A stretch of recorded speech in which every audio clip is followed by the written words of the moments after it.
So, Cuphead, am I right? Let's get into the video. So, we're starting off on aisle 3, since last time we left off on aisle 2. You can go watch that video. I'm pretty sure I might remember the link in the top corner, maybe. But, yeah. So yeah. The first 3 bosses that are available to you on this aisle. Actually, no, I'm pretty sure it's just 2 who are available to you. There's the Queen. I forget her name. Let me just go look it up on the wiki, my favorite source. Oh yeah, Rumor Honeybottoms. Yeah, I hate this girl. Seriously, I find her boss fight so freaking, like, I don't get why I find her boss fights so difficult. I just do, but let me just go over the phases. First of all, you'll have to deal with her security guard, who will throw little bombs that throw out either pink or blue, little spikes, as well as workers flying from side to side, throwing their briefcases at you, presumably clocking out. Good for them. But yeah. Then, after that phase is done, you get on to phase 2, which has one of 3 different attacks that she can use. One, she turns into a wrecking ball. 2, she summons a circle, which will patrol the area. Or 3, multiple circles, which you can parry off of. Or 3, a triangle that shoots out smaller triangles. Then once that phase is done, she uses a magical spell book, which, by the way, this is the time to use Super 1 if you have that equipped. And then she turns into a plane. And as a plane, she has 2 attacks. One of which is a buzzsaw, which takes up either the entirety of the left side or the entirety of the right side, so she'll have to dodge the opposite side, depending on which way she leans before she uses it. Or she can turn her fists into guided missiles. And they regrow, so she can send up to like 4 of them at you. And yeah, the lobber is really good for this phase. But yeah, the other boss that you can fight right away is a Captain Brinybeard. So I'd say this guy has 2 phases. I don't know how many phases it says he has on like the actual game, but I'd say he has 2. In his first phase, his ship fires cannons at you. There's a little barrel that can drop down on you at any given time, and he also fires little inky pebbles at you. No, little blobs of ink at you, which some are parryable and some have jaundice. But anyways, my brilliant jokes aside, he can also summon in one of a group of different sea creatures, from an octopus that can't actually damage you, but kind of like obstructs your vision with more ink. Or a shark, which takes up a majority of the dock you're on, so you'll have to move to the very end, and then you can fire at him to get him to go away quicker. Or he can summon a bunch of sea dogs who, they just travel across the bottom of the screen. They're not too big of a deal. And I feel like I'm forgetting someone, but nope, I'm pretty sure that's everyone. And then phase 2 is somehow feels harder, despite having less stuff to deal with. So So the ship comes alive, throws off Brinybeard, and then then his his tongue starts firing. His tongue starts firing fireballs at you, and he shoots parryable laser beams. Oh yeah, and the barrel is still there, just so you know. But yeah. Somehow I find that harder, probably because it's the second phase and I'm already damaged from phase 1, but anyways, yeah, once you beat him, yeah, you've basically beaten the first 2 bosses, but anyways, let's move on to some of the other bosses, like, first of all, Dr. Call, which, honestly, I feel like his difficulty is kinda overrated, not gonna lie. Like, sure, he can be difficult for newcomers, but I personally just find him pretty easy at this point, in a way that I just don't find Matchstick as easy. Like I don't struggle with Dr. Call in the same way I struggle with Grim Magic, but let me get into this actual fight so I can talk about it. It's a plane fight, so yeah. So first of all, you'll have to deal with a giant robot, and there are 3 systems you can take out. His head, which fires lasers at you. his chest, which pulls out, which like sends out little lasers, which you can parry, and the bottom of his torso, which sends out little magnet things. But once you destroy one of these, it replaces it with something worse. For instance, if you destroy the laser beam, he starts firing out a bunch of nuts and bolts in like a spread. If you take out the chest, then he starts firing, what is he starts doing? Sorry, I haven't played this game in a while. Oh yeah, the chest gets replaced with arm attacks. Like, for instance, like, it summons that magnet that pulls you in, which makes the nuts and bolts harder to dodge. Or it like, just comes in and leaves a little trail of bad stuff behind. God, I'm terrible at this. But anyways, sorry.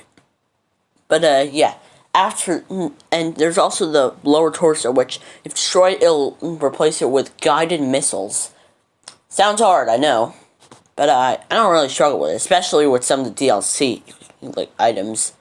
Those make it a lot easier, especially one of them, but I'll get to that in that DLC video. But anyways, moving on, we have Sally Stageplay, who is pretty cool. Yeah. Oh wait, no, I forgot the final phase I forgot the other phase of the Dr. Call fight.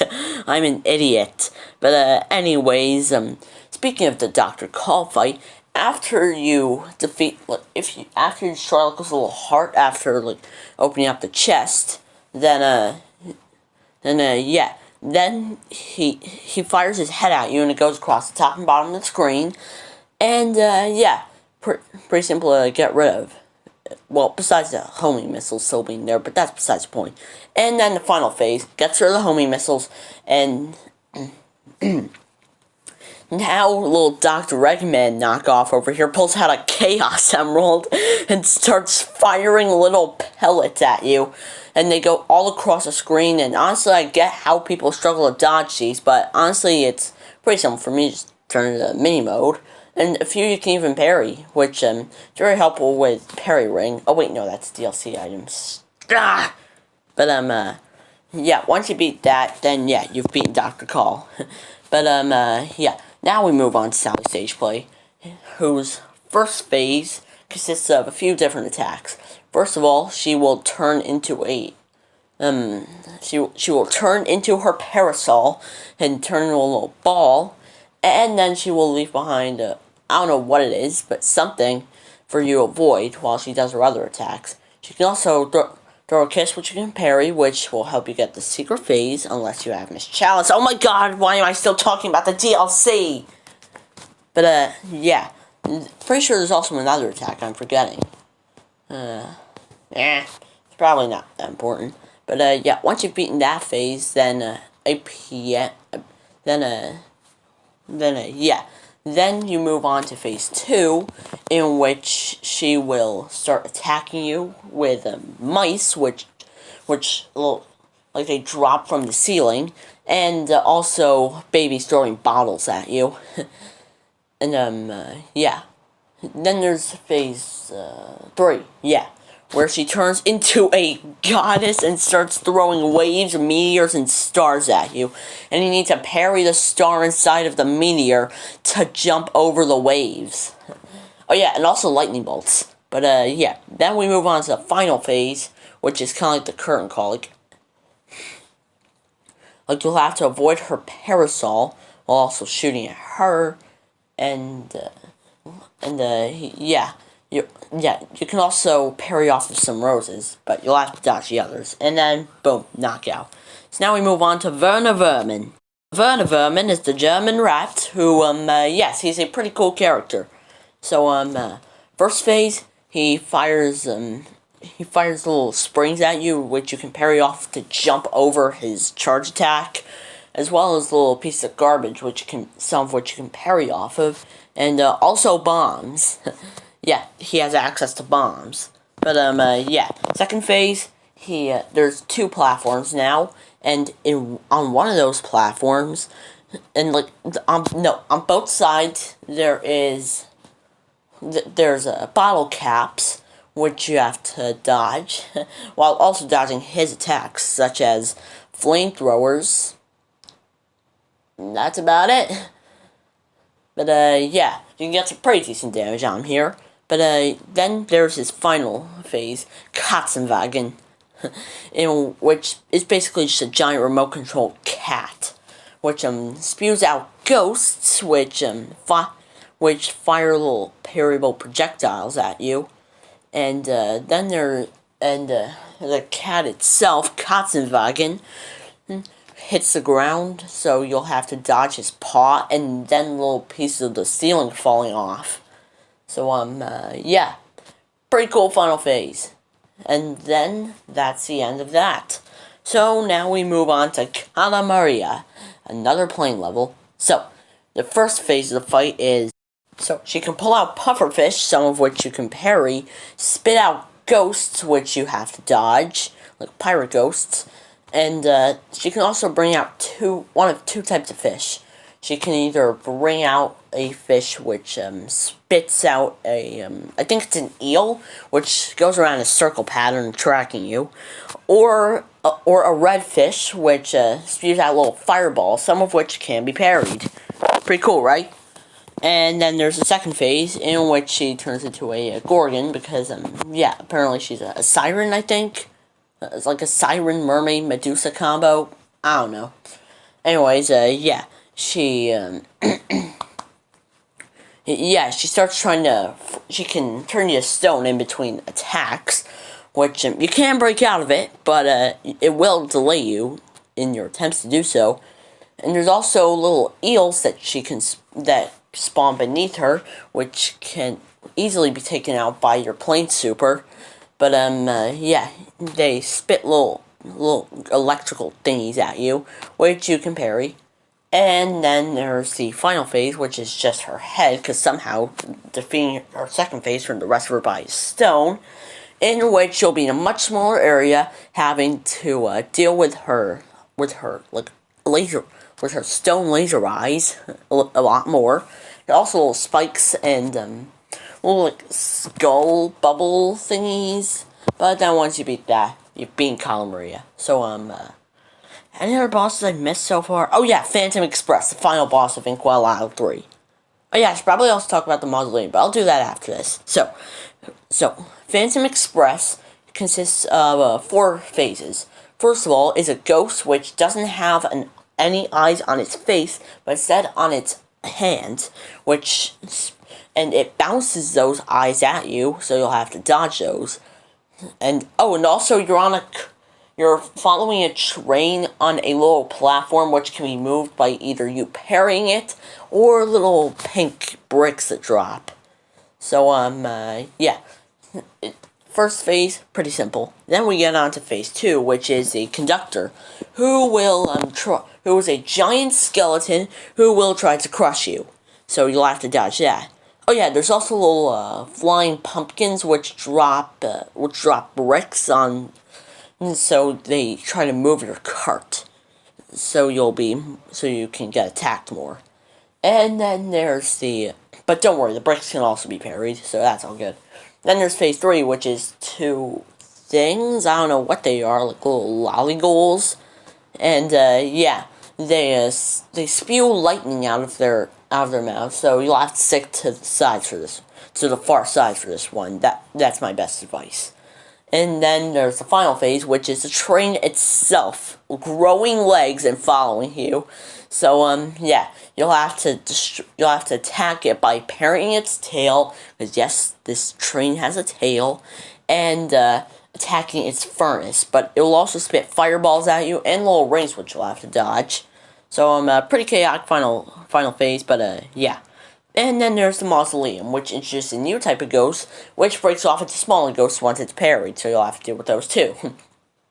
But it's great for getting parry-related achievements, like parrying a certain amount in a row. But, yeah. Once you defeat the mausoleum, you will earn Super 3, which turns your which causes, like, a really buff ghost to appear and just, start attacking in whichever direction you're facing. Trust me. When we get to Miss Chalice, she's gonna have a way cooler Super 3. But that's a video for another time. But, yeah. And then there's the running gun levels. Mini boss of... So, let's talk about the first running gun level, Rugged Ridge. So, the mini-boss of this one is, well, you'll have to jump on top of, you'll have to jump between tiles while running from a giant cyclops until you get to the end. And that's about it for that one. And then there's a Perilous Piers. And the mini-boss for this one isn't really a mini-boss, but more so an ally. Basically, it's an octopus who will carry you from the finish line, to the finish line in like the final stretch of the level. But shrimp will also be fired at you, and you'll also have to parry the. You'll also have to parry a little anchor on top of the octopus. And there's also little icebergs which it can run into, which will basically screw you over. So yeah. So yeah. And then, that's about it for Aisle 3. We got through that quicker than I thought. Especially considering it took 22 minutes to get through Inkwell Aisle 1. But, anyways, regardless of how long the last one took, let's get into Inkwell Hell. But first I want to talk about something that I failed to mention in the previous video. So every aisle actually has a shortcut which allows you to get to certain bosses sooner. For example, the shortcut on Aisle 1 allows you to get to Cagney Carnation quicker, and the shortcut on Aisle 2 allows you to get to Grim Matchstick quicker, and finally, the shortcut on Aisle 3 allows you to get to Sally Stageplay quicker. But, yeah, they also have coins attached to them, so you can go spend those at pork rinds. Oh yeah, and I forgot to mention, all the running gun levels can get you up to 5 coins, depending on, like, if you actually manage to collect them. But, yeah. Now we move on to Inkwell Hell. But, yeah. First of all is King Dice, who actually made a bet that, like, you wouldn't manage to get there in time. So, he's petty that you made him lose a bet, so you have to fight him. And he won't actually fight you himself until the very end. So he actually has a select group of mini-bosses. However, you can control which ones you get if you manage to memorize who shows up when. So, there's a little dice you can parry off of, and depending on which number you land on, it'll move you up a certain amount of spaces on this little board. And depending on the space, it'll either allow you to roll again without having to fight a mini-boss at all, it'll put you up against the mini-boss, or it'll make you restart the whole thing. Luckily, the mini-bosses you've already taken out or you don't have to fight those again. But, yeah, let's do this. First of all is the Tipsy Troop. One of them will spill on the ground, meaning you'll have to dodge a sludge of alcohol. Another one will fire a beam of alcohol into the sky, so you'll have to dodge that when it comes back down. And finally, one of them will fire olives at you, so you'll have to dodge the olives or destroy them. More than likely destroy them. But anyways, next up is the, what's that? Oh yeah, next after that would be Chips Bedigan. Probably one of, if not the easiest boss, besides maybe Mangosteen, but we'll get to him later. So, Chips Bedigan allows you to, Chips Bedigan's whole thing is he'll come at you in, like, waves of chips, so you'll have to dodge whatever chips he throws your way. Now, also, I feel like he might be easier than Mangosteen, honestly. Like, Mangosteen is easy, don't get me wrong, but I feel like Chips is easier to deal with. So, especially with Smoke Bomb. Like, then it's basically impossible to lose to him. But, anyways, next up after that is, Mr. Wheezy, who's a cigar who will fire little puffs of fireballs at you, and also little cigarettes will, fly from the sky in the middle, and there's also 2 platforms which, Mr. Wheezy can switch between at any time, so you'll have to avoid the cigarettes to get to the other platform, and then after that is a free space. Oh yeah, did I mention that every 3 bosses, like one of them, if you land on it, will give you an extra heart. So, let's say number 3 has a heart on it, then you can roll Mr. Wheezy, and your HP will automatically increase by 1. So, yeah, pretty cool, right? So, next up after him, like after free space too, of course, is Pippin-Dot, who you'll traverse on like a little, what's the word for it? A little Oh yeah, a treadmill of domino pieces, and with spikes on some of them, and they'll also shoot D20s at you like it's D&D or something. But once you beat him or them, you'll get to Fear Lap, who actually, hold on a second. No, I think it's no, it's not Fear Lap who's next. It's Hocus Pocus, who is very hard to do hitless if you don't have Smoke Bomb because of one of his attacks. But here are all his attacks. So first of all, he can summon a wave of magical-looking items from either top or bottom, one of which you'll have to parry to avoid them. Sorry. But, yeah. And then there's also his second attack. Sorry, so sorry. Which summons a little ring of, hold on a second. Summons a little ring of magical things around you, and you'll have to dodge through a small hole, which is what makes this boss fight so difficult to do no hit on without Smoke Bomb. But, yeah, after that is Fear Lap, a plain mini-boss, who will fire little presents at you, which will fire out horseshoes, one of which you might be able to parry, so cool. There's also little racers at the bottom, so, and the ones in the blue cloaks will, jump up once you're in their line of sight, so you'll have to dodge those, too, but, yeah. Besides that, nothing else to this one. Then after that free space, we get on to the third section, which, the first boss in that is, hold on a second. I think it's, let me check. Piruletta, who will spin between two areas, and, yeah, you'll have to dodge her either using Smoke Bomb or little chips that float in the sky, which you'll have to parry to turn into platforms. Oh yeah, and she also has a ball attack, which is, again, very hard to dodge out Smoke Bomb. Seriously, Smoke Bomb helps so much. And, yeah. Then, the next one after that is Mangosteen, who will fire little chalk pieces at you. And, yeah. I feel like he also has another attack, which I'm forgetting. Let me check. Oh yeah, he'll fire little rainbow balls at you. Oh, by the way, sorry for the background noise. That's just life here. But, yeah. After that, there is, yeah, the final boss in this little gauntlet is Mr. Chimes, and, it's a memory game, so the more times you get it wrong, the more aggressive he gets. But once you get all of them right, not even once you get all of them right, once you damage him enough, he will, yeah, you've beaten him. And finally, you can either hit the restart button by accident, which will take you all the way back to the start, or you'll fight King Dice, who has a pretty simplistic attack compared to his little minions. So, he will literally just send out a little wave of cards at you, which you'll have to parry over, like a few of them will be pink, so you'll have to, parry those to get over. And, yeah. And, yeah, once you've beaten that, you've beaten King Dice, and you can move on to the final boss, the Devil. So, there's actually two endings you can get here. You can either give him the soul contracts, which gets you the bad ending, with some really cool looking evil Cuphead and Mugman, and Chalice if you have the DLC. Or you can refuse and enter the final boss fight of the game, the Devil boss fight, one hell of a time. Oh yeah, and all these levels have specific names, like, for instance, the last one's called All Bets Are Off. I forgot to mention this throughout the whole video.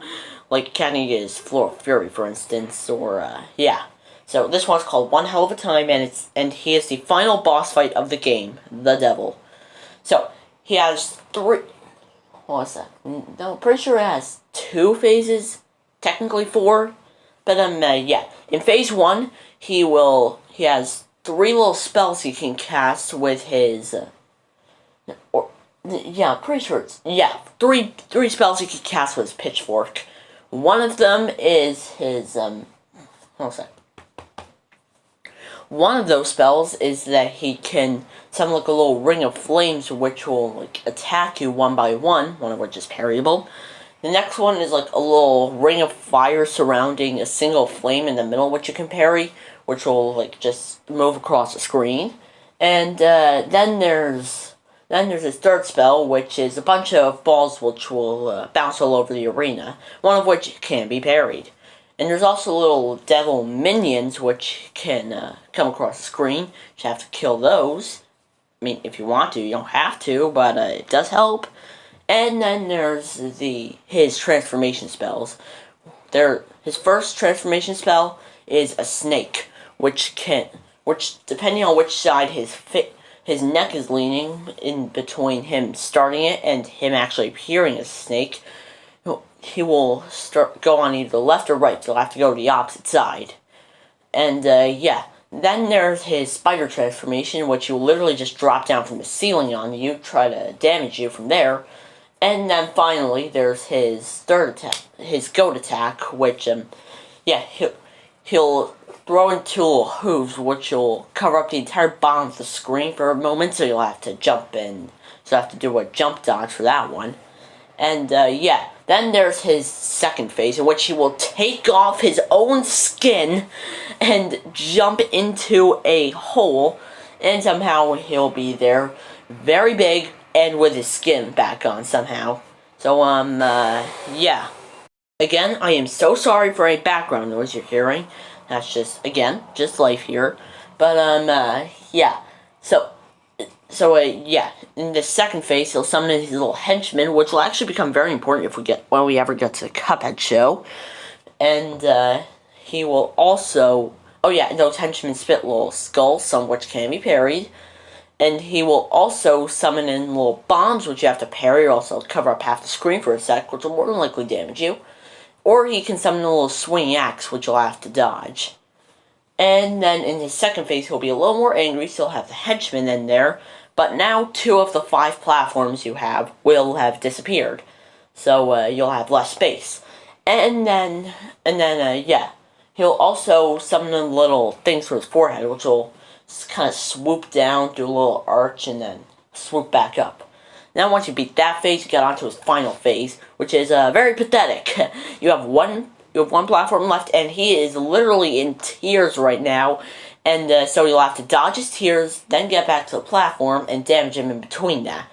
So, yeah, once you've done that, you have officially beaten Cuphead. The base game, at least. There's also the DLC. But that's a video for another time.